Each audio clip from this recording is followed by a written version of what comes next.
Into the sands. He had walked for days, his feet blistering, his mind clouded with singular thoughts of survival. His village was teetering on the edge of starvation. The once fertile lands now barren, the animals that once roamed in abundance now shadows of memory. The hunter, known among his people for his skill and bravery, had ventured beyond the familiar plains, his spear in hand, his heart heavy with the responsibility to feed his kin. The landscape changed as he walked, a transition from the soft green-tinged grasses of the plains to the harsh, unforgiving expanse of a desert plain. The sun beat down relentlessly, turning the sand into a sea of molten gold that stretched onto the horizon. He had heard tales of an oasis, a life-giving pool hidden among these dunes, where perhaps he could find not only water, but game that had not yet been hunted to extinction. He trudged forward, every step sinking slightly into the baking dunes. His eyes scanned for any sign of life or water. The landscape was deceptive. The shimmering mirages played tricks on the mind, offering visions of relief that evaporated upon closer inspection. But he was a hunter, trained to see through illusion, to wait for the right moment, but today the desert seemed intent on testing his resolve. The ground beneath him felt different suddenly, less firm, more giving. Too late. He realized his error. His foot had sunk into a patch of quicksand, the desert's cruel trap for the unwary. Panic surged through him as he attempted to pull his leg free, only to find himself sinking deeper with each frantic movement. His heart raced, his breath came in short, sharp gasps as the sand began to claim him, inch by inch.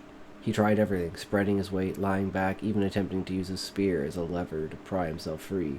But the more he struggled, the quicker the sand enveloped him, drawing him into its silent, dusty embrace. His weapons, his tools of survival, were useless here.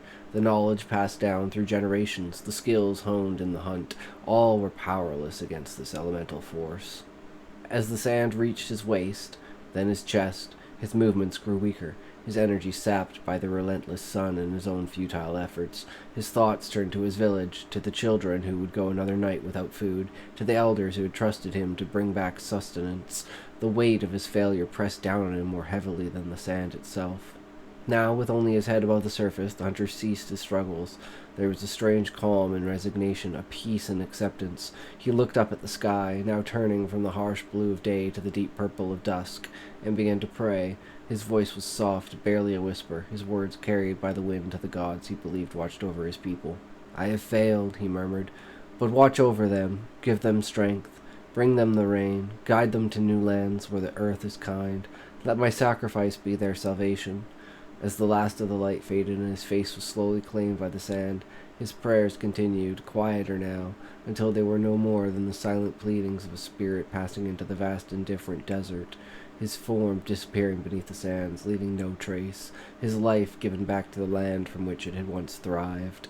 The desert plain, now silent under the stars, held no memory of the hunter, but in the village far away they would speak of him with reverence, his story a legend of sacrifice, his end a poignant reminder of the harshness of their world, and the undying spirit required to survive it.